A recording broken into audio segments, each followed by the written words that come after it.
Hello, thanks for joining us at Oil and Gas 360. This is Bevo Bevan. I'm here today with Frank Bracken, the CEO of Lonestar Resources. Frank, we're glad to have you here at the conference in San Francisco and thought we'd ask you a few questions about Lonestar. Thanks for having us. Very good. So we'll just dive right in. Give us our viewers a quick snapshot of Lonestar, just sort of a quick elevator pitch of what the company's doing. The company was founded in 2010, but really didn't get rolling until 2012 when I joined as CEO, and we began to build the senior management team that is currently engaged in running the company. We pulled from talent from Denbury, Encore, Hunt, and Pioneer to really, in our mind, bring the best of the best to what at the time was a very small situation. We have had a strategy that's pretty simple, focused on the highest return basins in the country. In our minds, those are the Eagle Ford and the Bakken, and grow the company in a fashion that allows us to control the timing and the quality of our capital spending, and do it in the backdrop of a significant hedge position, which always allows us to mitigate risk and lock in returns. That's great. You guys had a great fourth quarter, really a record quarter. Can you tell us a little bit about that and how did that come together? Sure. I think it's pretty simple. We have, over the course of the past 24 months, more than trebled our position in the Eagle Ford through every mechanism possible. And 2014 really represented the first year where we attacked that leasehold position in earnest with the drill bit. And so, we've got well over 150 locations. We're drilling at about a 10% burn rate. It's really just kind of turning up the capital dial that allowed us to really begin to grow the position and maybe most importantly, really achieve critical mass in terms of some economies of scale and give us a cost structure that's competitive with a lot of our peers. Okay. Well, it's the obvious question is we had higher oil prices last year, and we're in a different situation right now in 2015. So, what are you guys going to do to bring up in 2015 and keep things rolling? Sure. I think the good news for us is that we're going to continue to grow organically at a pretty rapid rate. Our 2015 production should be up anywhere from 27 to 36%. But in our minds, you want to spend disproportionate amount of your funds available to you on drilling when prices are very high. But in times like this, where there's going to be a significant capital retrenchment, where there is going to be illiquidity in the market, we're going to redirect everything in excess of cash flow towards asset acquisitions, toward building a bigger footprint, which we think we can do at relatively low prices, at relatively low costs. And we're very fortunate in the fact that this hedge strategy has been critical to what we do, and we should actually be able to report up EBITDA this year as well, even in the backdrop of prices that are nearly half what they were in the year prior. That's great. You guys are in the Eagle Ford and in the Bakken and up in the Williston. Can you tell us a little bit about the assets? Sure. In the Eagle Ford, we're 100% focused in the crude oil window. We think that's where our strengths are. We also think that's where, over cycles, that's where the best economics will ultimately be. We currently produce about 5,000 barrels a day net out of the Eagle Ford. All of that is operated with very high working interests. We're in Dimmitt, LaSalle, Gonzales, Wilson, and Brazos County. So we've developed expertise from one end of the play to the other.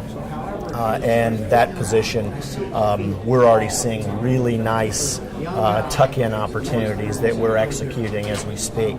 In the Bakken, we've got a 50,000-acre position that sits off the west flank of the largest structure in the Williston Basin, that being the Poplar Dome. And really critical to our approach there We've shot 3D there. We have 80 low-risk vertical opportunities in the Nisku and the Charles. The Nisku and the Charles have produced over 85 million barrels on the Fort Peck Indian Reservation in close proximity to our acreage. We're going to put the bit in the ground this year on that program from a vertical standpoint, and those wells are less than $1 million dry hole cost. So getting production on the reservation will allow us to actually establish 5 years of no exploration, during which time we can really begin to develop a plan to exploit the 340 Bakken petroleum system locations we have that are horizontal in our inventory. Okay. Can you tell us a little bit about your hedging program? Sure. It's really been a critical cornerstone to our program. Since the day I got on the ground, each time we brought on a new series of wells, we layered in incremental hedges on those. And we were really indifferent as to whether the market was in contango or whether it was backwardated, but really focused on, does this price lock in very high rates of return for us? And for the last 3 years, the answer's been unequivocally yes. So we've got 85% of all the production that's supposed to come from our existing producers hedged through 2016. That's been our standing policy.